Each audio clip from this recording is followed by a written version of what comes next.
tech hubs across the continent to really accelerate edtech companies.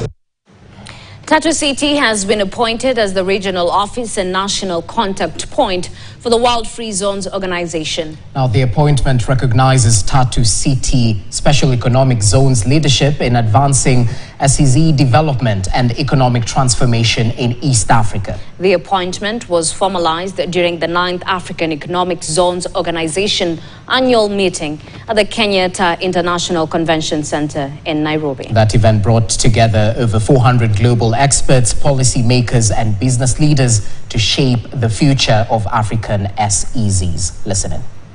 Our immediate priorities is really to just foster a more closer working relationship, not just for Tatu City, but for the players in this industry, in this space, with the World Free Zones organization, and try to, make this a bit more of not just a physical office, but in terms of content, in terms of training, in terms of knowledge exchange, and in terms of just interacting more and more at more international, global level.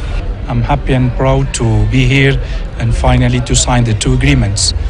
Selecting Tatu City both for national contact point and regional office is based on the same criteria that we have applied with the other 11 regional offices worldwide and 40 national contact point.